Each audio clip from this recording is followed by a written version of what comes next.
Welcome to the Aligned Powerhouse, the podcast for executive women who are done leading from burnout and ready to rise from alignment.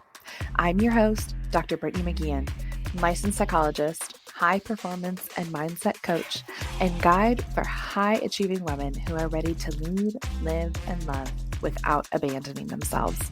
Here, we unpack the nervous system truths, mindset shifts, and emotional patterns that drive your leadership so you can build power from the inside out. Let's get into it. All right. Hello. Today, we are going to be talking about a story that has recently come out. And I don't want to linger there because I think there is so much to be learned from this particular scandal that has taken place. And it's not about the scandal itself. I really want to zoom out. So at the time of this recording, so this is July 2025. Recently, there was a scandal that took place with a CEO and a Coldplay concert. And I've just seen so many takes on it, so many memes about it, right? And I feel so much sadness for what has become a very public debacle. But also, I do think there's a beautiful opportunity here to shift to the pressures that we are putting on those who are in leadership and the way within which we are systemically failing our leaders. And I want to dive into those pieces. So we're going to shift into, just a very public and high profile affair, right, that has come to light. And what I hear a lot of people saying is, why, if you're engaging in this kind of behavior, then would you make that public, bring that out in public?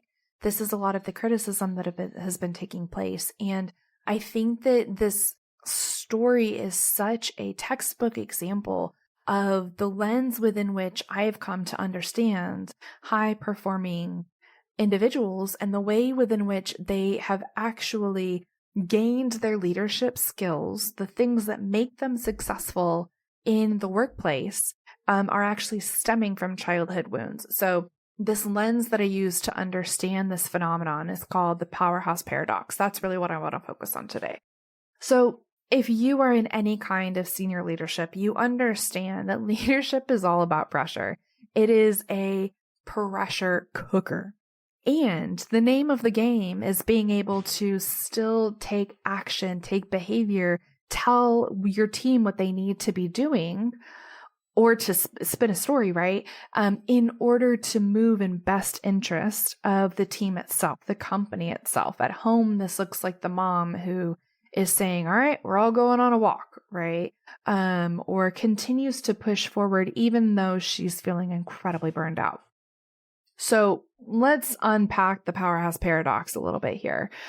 This is the idea that the very traits that I'm going to focus on women here, are causing women to earn more, climb the ladder, gain visibility, gain responsibility, actually stems from childhood trauma. Okay. So I want you to think like hyper responsibility, perfectionism, over functioning, pressure, but also sort of this God complex that can come online of like, you are the hero. You always know exactly what to do. You've really done this and our family needs you, right? All of this spins into a very effective leader to a point, right? The ability to anticipate and respond to everybody's needs before they have it's even left their mouth. You can just see it coming. Another word for that is hypervigilance. You don't get into these positions of extreme leadership by accident. You get there by being the one who always comes through, who puts everyone else in front of them, who keeps going, and who knows how to carry it all. Okay. Until you can't. There's a saying that's I usually hear it regarding marketing or building a business. And it's this idea of, what got you here won't get you there. This is usually when people come to see me, right? What got them into a place of leadership is not also going to help them build the healthy relationship behind closed doors. Because here's the thing, the more pressure you're under, the more your dysfunction has potential to come out. In fact, it probably will come out. Not because you're broken or there's anything wrong with you, but because pressure doesn't just reveal character, it reveals unhealthy dysfunction and coping. Okay. So I want to talk to you about a client who came to see me. She was running a multiple, like knocking on 8 figures. So multiple 7-figure business. Her team, I would say they were like disciples, right? So adored her, did what she said, also did not question her. And depending on the day and depending on the location of the agency she was at, so she had multiple, right? She's a franchise owner. And this was shared with permission, by the way. There was high turnover. Okay. So there was this really big sort of divide amongst her team. She was a brilliant strategist whenever I came to business. She knew how to command a stage. And truly she embodied this idea of being a powerhouse in like every room that she walked into, right? But at home, there was a lot of strain on her marriage. And recently it had actually been impacted by an affair that she was engaging in. Now, this was a moment of infidelity. No, I would classify this as an affair, right? There was a small like physical component to it, but it had been ongoing. However, she came to me saying, how did I get here? And what do I do moving forward, right? I'm not this kind of person, and I'm the person that everyone comes to for all of the answers. So what does this actually mean about myself or my team or my marriage if I'm out here making these unhealthy decisions, right? So she came in wanting to work on her own behavior. She had been honest with her partner. They were working on things, truly just like a dream of a couple and a client to work with, right? And as we peeled back the layers, what emerged was not so much about betrayal, right? The betrayal, the infidelity was the result of years of eroded needs and disconnection with desire. It was really all about burnout and how both partners had defaulted into the roles that they had both learned in childhood, neither of which were healthy, right? So he was the one who was easygoing. He was the easy partner, rarely initiated anything, but quietly really resented having to support her and constantly support her over and over again. He always felt like he was one step behind, but had a lot of passiveness to him. And there was a huge teardown in their emotional intimacy. And this continued, right? As he would withdraw and pull back, she would lean forward and instigate and let's do this, let's do that, let's go fix it, right? Let me measure a different KPI, or maybe we need a different action plan. And that is what's really going to help us move forward. Over time, they moved farther and farther apart, right? Now, I am not by any means excusing infidelity. I'm not excusing any kind of bad behavior, but I genuinely do not believe in good behavior and bad behavior. All behavior is communication, right? An affair is just giving you information about this person, what they want and what they need, and the state of what's going on behind closed doors. It's about them. So it's not even necessarily about the relationship. It's about their experience of the relationship. Okay? Because again, pressure does not create cracks. It exposes a foundation that had little cracks in it. It exposes a foundation that was not secure enough in the first place. So again, when this client walked into my office, she sits down, she shared with me a little bit on the phone about what was going on. She sat down and she said, I don't know if I want to save this relationship. I don't know, right? And I will say with this situation, this is a lot of what I hear whenever I'm working with infidelity in my office. I've never had anyone who's come in and said, I 100% want to save my marriage. I've never heard someone say, I want to leave my marriage. Usually they come in saying, I want to figure out what happened and I want to reconnect with myself, because usually they have eroded the relationship with themselves over the years, that there's just a huge disconnect. And that's part of the psychology behind an affair, right? Is there's an element of fantasy there. There's an element of escape. There's an element of, I don't know how to take aligned behavior. I don't know how to tolerate and regulate and experience what's happening in my body because it's at such odds with my behavior, right? My internal state says I'm not happy in this relationship, but my behavior says that I am because I'm continuing to go through the motions. I'm not doing anything about it. Over time, we can't tolerate that anymore. So what did we do with this client? First of all, they are still married at the time of this recording.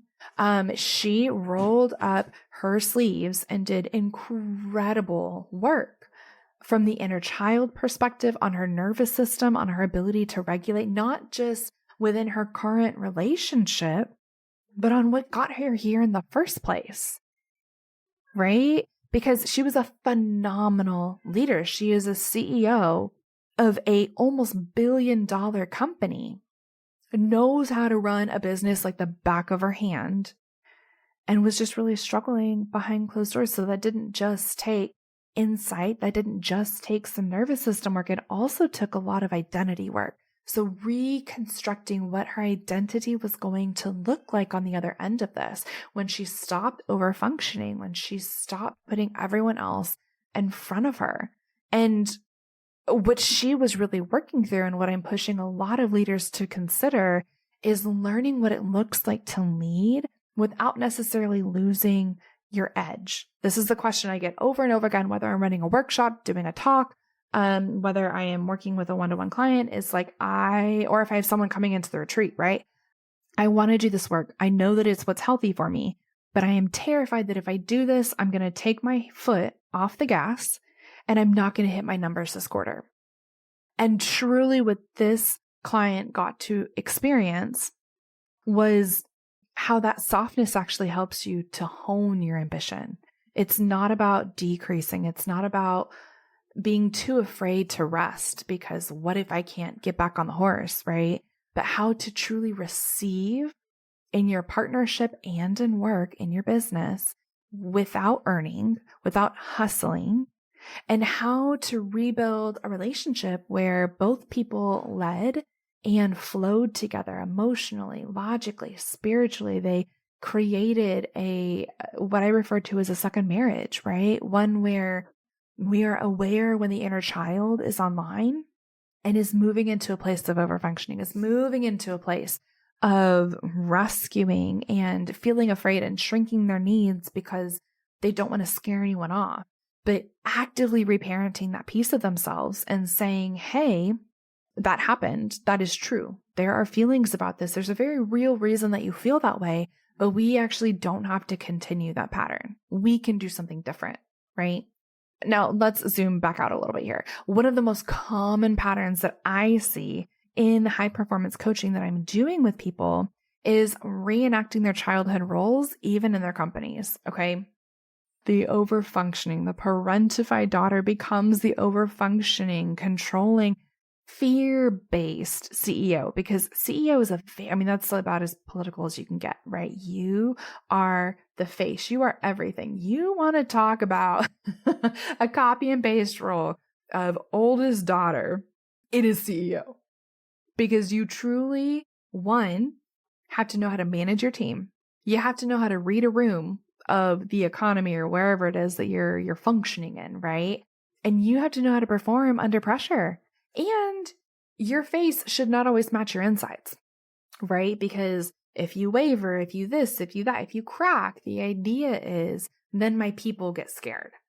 My behavior has a direct result on them, and it leads to a very fear-based pattern that can take place, right?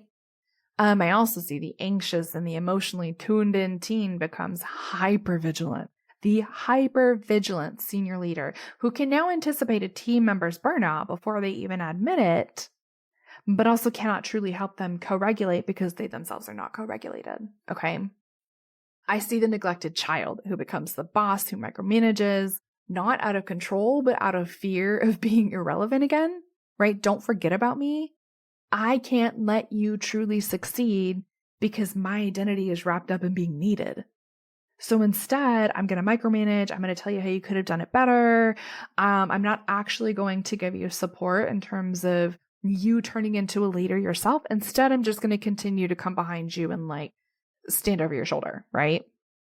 And what happens whenever all these childhood patterns go unlocked, right? You end up leading from a wounded, dysregulated place versus a place that a leader should be moving in, which is, again, when you are co-regulated, your team is co-regulated. Instead, you're leading from fear or control or urgency. And guys, your team feels it. They know it. They see it. Again, we saw it in this scandal. At least that is the, with things that I have seen, that is the observation, right? Is that there was an acknowledgement, there was a known here of other people on the team who are aware of this affair that was happening. So you translate this at home and your children certainly feel it, right? And at home and at work, like they don't just feel it, see it, they also absorb it. And now they are having to do double work because they not only have to navigate their own experience, but now they have to navigate yours as well. So this is why I tell everyone in senior leadership, all of the executives that I work with, right? If you don't work on your nervous system, you are taking your nervous system and you are putting it on everyone else. So now I want to talk about the other end of this particular story that really struck me, right? And this was just sort of the other side of this coin, which is that not all leaders are overfunctioning from wounding. In fact, there are healthy leaders out there, right? This is not a slam toward leaders. This is where I think as a society, we need to be supporting those who are in leadership in a different and real and honest way. Okay. But some leaders are manipulative. They are the ones who hide behind the charm. They play the long game, and the corporate world is especially vulnerable to this type of narcissism, right? Because charisma can be mistaken or twisted for connection because it feels really good. And I just didn't even realize that person never actually followed up or really truly cared how I felt because they were big and they had a big personality, right? Strategy can be mistaken for empathy. And results can be very mistaken for integrity, okay? We love a confident leader. We love a confident leader. It's infectious whenever you're moving even into like a place of marketing, right? You are told, bring your charisma to the table. People love it. It feels good to be in connection with. But when confident lacks accountability, it becomes entitlement. It becomes narcissism. And not a personality disorder. That's not what I'm talking about. I am talking about a personality trait that we all carry within ourselves, but that can be inflated, especially if you are someone who is in a place of power. This is how narcissism makes its way up the ranks, because the system rewards performance over presence. This is a culture issue. This is where we are failing our teams and our leadership teams. Okay. When we prioritize results over regulation, you are inviting this kind of lack of accountability into your spaces and therefore inviting your team to have to sit with it. Okay. So I want to leave you with 3 questions that every leader needs to ask themselves if they want to truly push the needle forward and not sacrifice their life along the way. I want you to ask yourself, where am I leading from unresolved pain? Where is my inner child stepping up and looking very polished, very put together, but where are they making the decisions? Who absorbs my nervous system stress when I don't address it? So here I want you looking downstream. And you can tell by the state and the mental health of your team, by the way. You are directly impacting that if you're in a place of leadership. And what am I protecting by avoiding accountability in myself or others? If you are the leader who is here and is feeling spicy and froggy and you just want to like get to work on this, because I will also tell you that as a player person in especially like senior executive leadership, the stakes are high. And so it's not about doing this perfect. It's about what can I learn from this specific scenario and how can I be doing better? Because there's always room for improvement, right? Now we want to hold that with grace. I'm not saying go like beat yourself up over and over again. Like, of course not.